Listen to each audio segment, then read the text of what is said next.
la dice.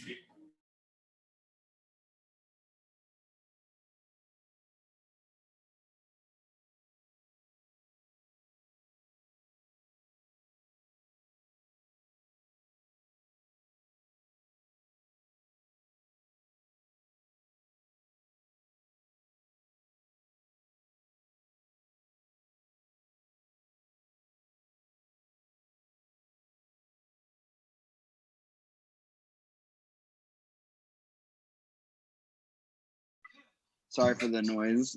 We got Edith today with story time, so I'm gonna spotlight her. And just let me know whenever you're ready for me to do what I need to do, okay, Edith? Okay, I will. All right. How's everybody doing today? Good morning, guys. So today, Hi, Edith. who knows what today is, guys? What's today? Wednesday. Saint. Patrick Day. What day is it? Nicole, she's really happy.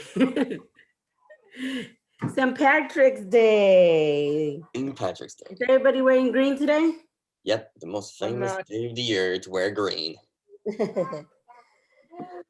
So I'm gonna read a little bit of the history and why it is St. Patrick's Day, and then I'm gonna have a book for you guys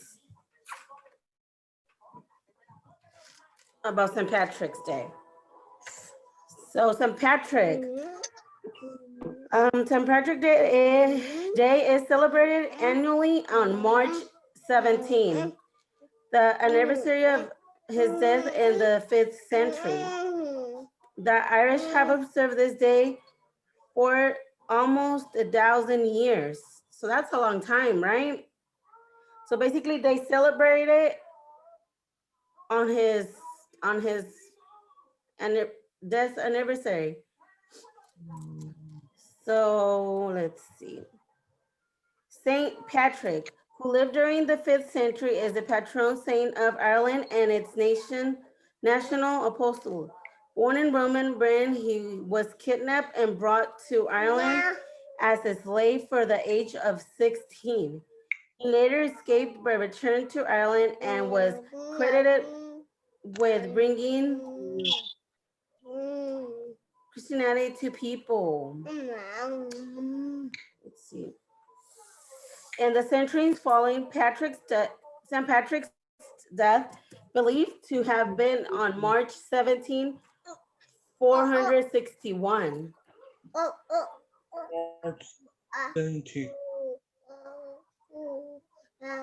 See, when was the first St. Patrick's Day celebrated? Since around the 9th of the 10th century. Hi, Edith. Hi. In Ireland have been observing the Roman Catholic feast day of St. Patrick's on March 17th. The first Patrick's Day parade took place not in Ireland but in America. Records show that a St. Patrick's Day parade was held on March 17, 1601 in Spanish colony in what is now St. Augustine, Florida. Sorry guys, my kid is trying to get the charger. The parade and a St. Patrick's Day celebration a year earlier were organized by the Spanish colony Irish Ricardo Austria. More than a century later, homesick Irish soldiers serving the English military in New York City on March 17, 1972, to honor the Irish patron saint enthusiasm for the St. Patrick's Day. New York City, Boston, and other early American cities there. Over the next 35 years, Irish first prompting the rise of so-called Irish Aid Society, like the Friendly Sons of St. Patrick's and the Hebermain Society. Each group would hold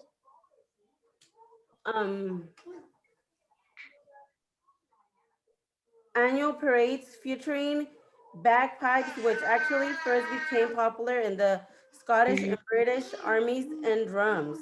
In 1848, several New York Irish aid societies decided to unite their parades to form one official New York City St. Patrick's Day parade. Today, the parade is the world's oldest civilian parade and the largest in the United States. Each year, nearly 3 million people line the 1.5-mile parade route to watch the procession, which takes more than 5 hours. Boston, Chicago, Philadelphia, and Savannah also celebrate the day with parades involving between 10,000 and 20,000. In 2020, the New York City parade was one of the first major cities events to be canceled as a result of the COVID pandemic. It was again canceled for this year. So now it's been 2 years since they don't do the big parade for the Irish. The Irish in America. Up until the mid-19th century, most Irish immigrants in America were members of the middle class. When the Great Potato Famine hit Ireland in 1845, close to 1 million poor and uneducated Irish began pouring into America to escape starvation. Americans in the country cities took to the streets on St. Patrick's Day to celebrate their heritage. Newspapers portrayed them in cartoons. Mhm.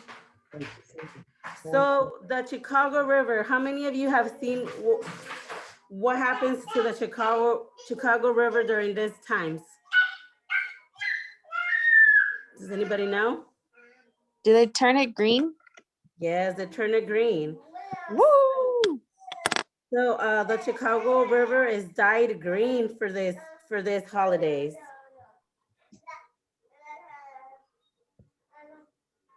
What do leprechauns have to do with St. Patrick's Day?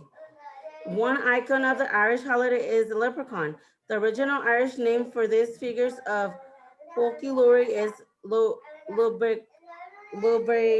Lubersin, meaning small fellow. Believe in leprechauns probably from Celtic beliefs in fairies. Tiny men and women who would use their magical powers to serve good or sometimes evil. In Celtic folk tales, leprechauns were really good souls, responsible for meeting the shoes of the other fairies. So that was just a little bit of a history that I found about St. Patrick, just so we have a little bit more of an understanding about it. And now I'm gonna have Lance go ahead and put on a book that I thought it was really cool, that it's for St. Patrick's Day. And were you able to? All right, I'm gonna go ahead and try to play the video right now while keeping my audio off. I think I can do that. So just let me know if you can't hear it, okay? Give me one moment. Let me get this ready.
Okay, so you guys can't hear that?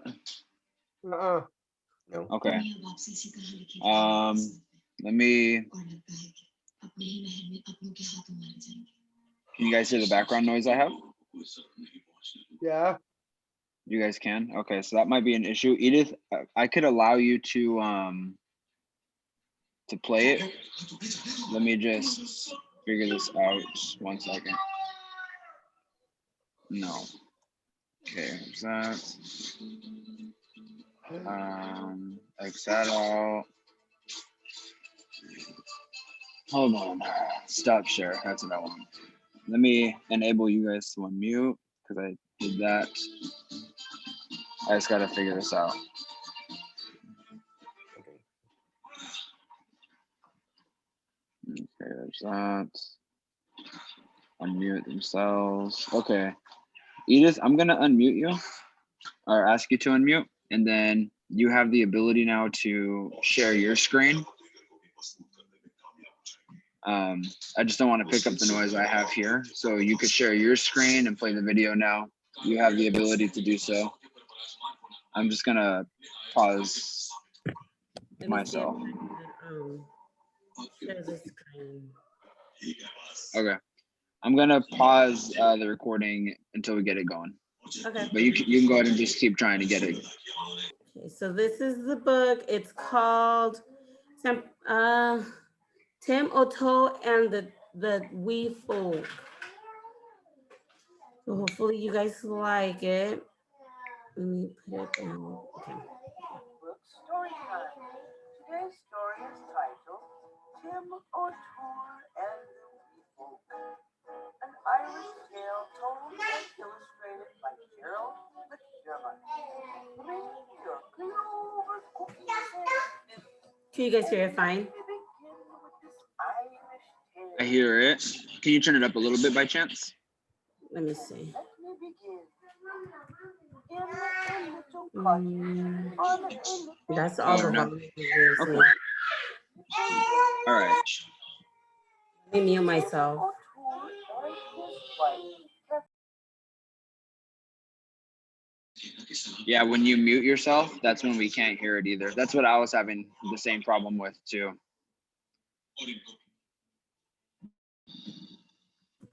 even the mice were thin from want of food, and the cat wouldn't bother with chasing the creatures.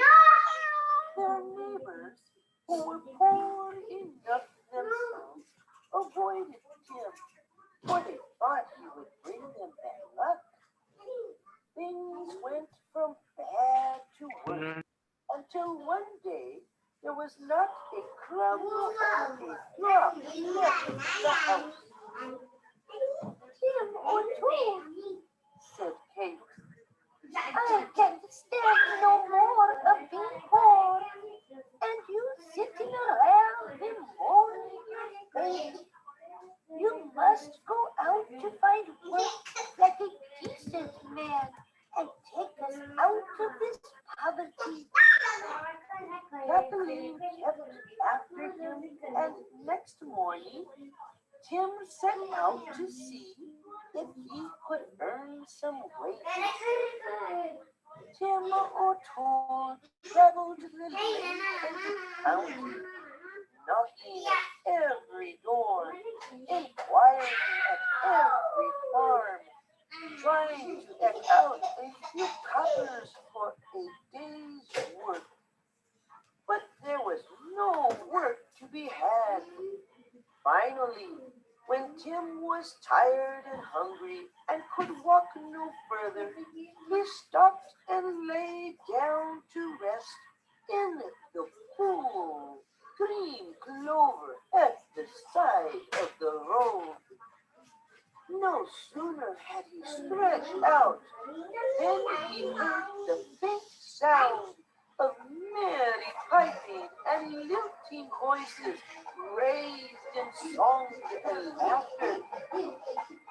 Tim went up to the harrow and peered over the edge. There below him was a troop of the weasels, laughing and singing and carrying on. Well, changed. For it is well known that whoever spies the weevil in the light of the day can demand their treasure. Suddenly, the music stopped. The little merrymakers were astonished when they looked up and saw Tim peering down at them. What are your goals? Bellowed Tim, trying to be fierce. And you'll come to no harm. Have mercy on us, Tim Woodpool, begged the leader of the little people. There was a smile on his lips, and he tried not to laugh. You cut us for hair, so we'll see that you're richly rewarded. Then there was a hurrying and a stirring in the hollow below, and soon the weevil handed up a little gray goose. Here you are, Tim. A goose that lays golden eggs. Who owns right away? Tell not a soul, and you and your fate shall never walk in Tim started for home, carrying the goose and doing very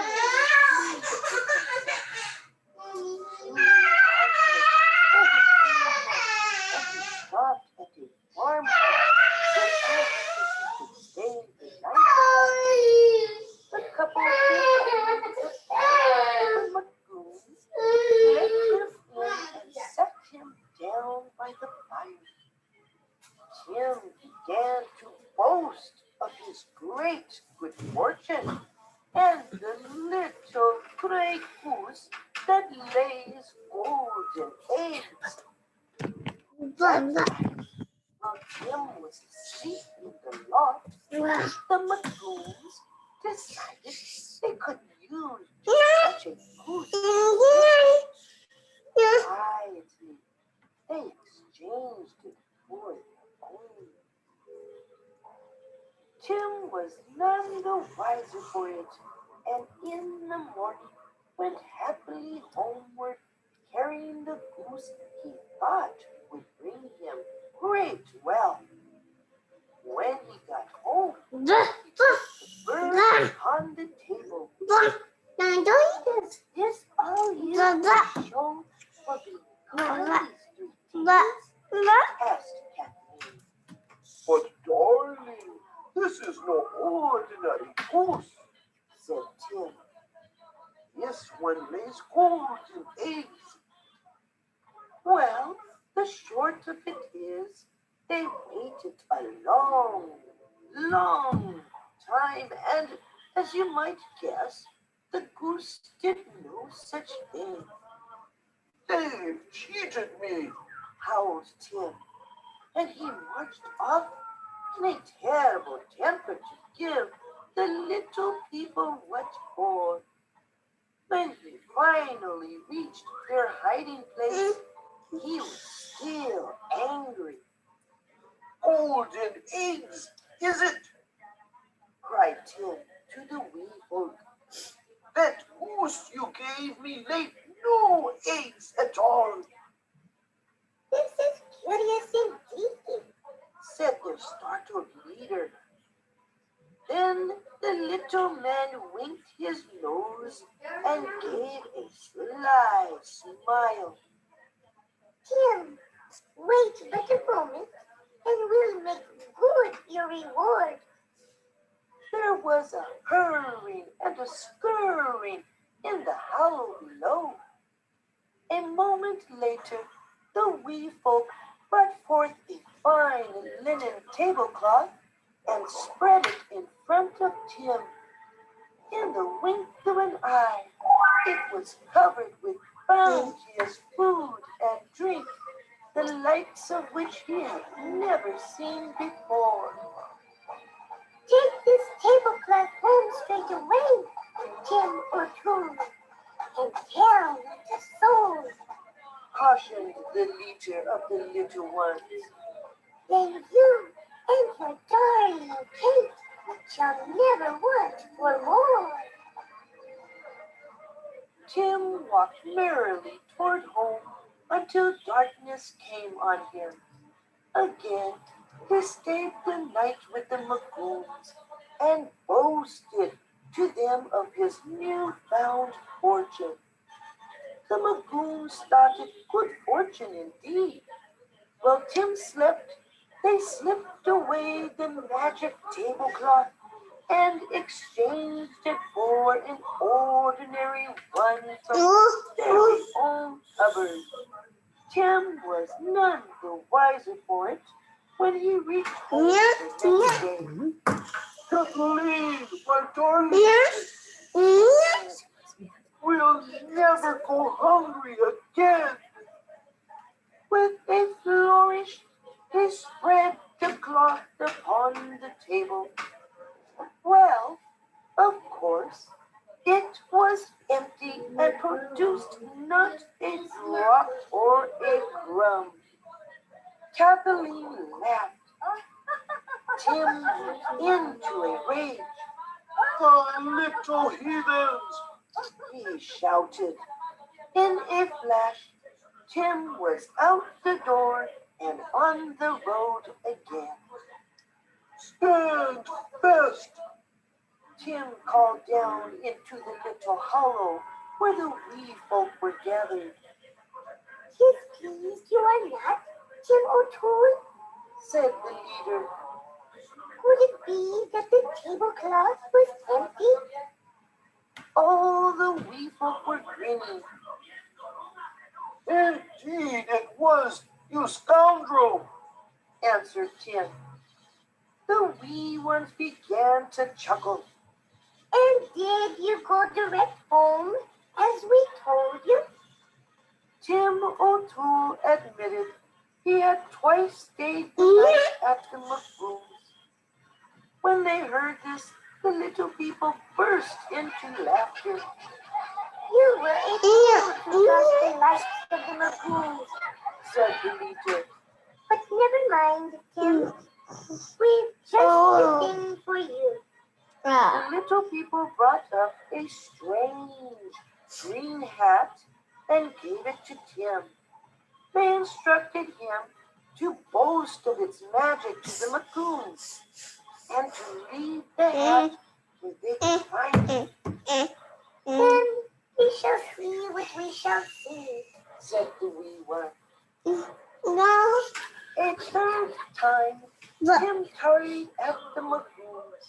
He proudly displayed the magic hat the wee folk had given him. Then he crawled up into the hat and pretended to sleep. He had but laid his head upon the straw when he heard the Magoons stir below. I wonder what sort of magic is, said Magoon to his wife. Cautiously, he tipped over the hat. Out of the hat jumped 10 tiny men. Each had a little black thorn club and began to beat the Magoons about the shins and ankles. The couple whooped and hollered and danced around the room, trying to escape the blows of the wee folk. Lay off! Lay off! Begged the Magoons. Tell your henchmen to have mercy, O'Toole. Give me my linen tablecloth and my little gray goose, and I'll leave you in peace, said Tim, laughing all the while. The Magoons gave back what they had taken. Tim put on his hat, tucked the little gray goose under one arm, draped the tablecloth over the other arm, and headed for home. When Tim arrived, he spread the tablecloth before Kathleen, and set down the goose in the middle of it. The bird honked and laid a golden egg. Then the most delectable edibles and drinkables began magically to appear on the table. Kathleen, my darling, said Tim, we are happy at last. Or so we thought. Folks from all parts soon heard of Kathleen's good fortune and crowded in to see the wondrous goose. Their little cottage filled up with neighbors until there was no place left to sit or to stand.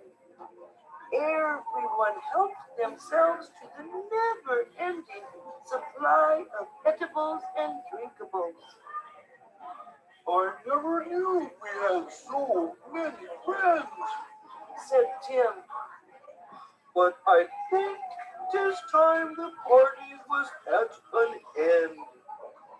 Tim tipped his hat, and out jumped the tiny man with blackthorn gloves.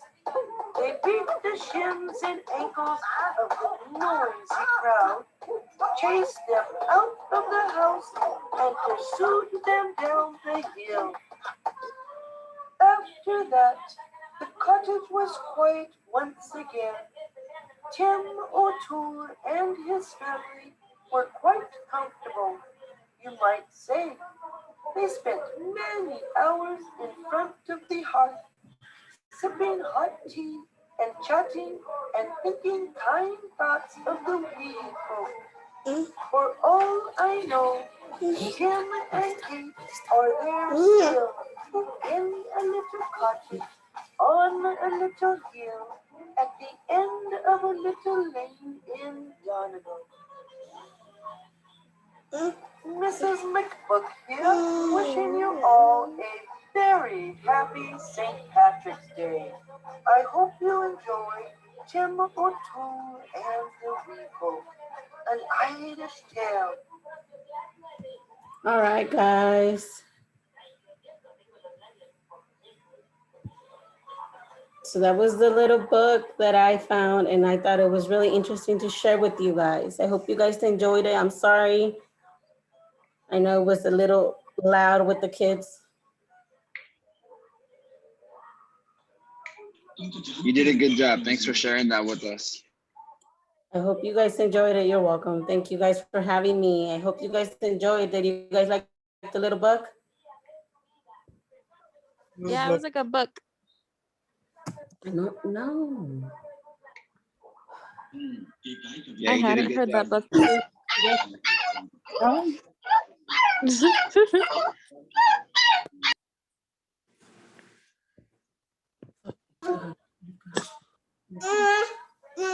Well, if you guys have any questions, you guys could ask Edith, and if not, then you guys could hang out and talk for a while.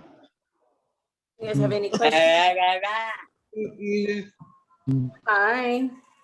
No questions. Happy New Yeah, Year. yes, Thank you for class, Edith. 11, like every day. All right, bye, guys. Yeah. Thank you, Edith. Bye. Bye, everyone. Good job, Edith. Bye. Bye.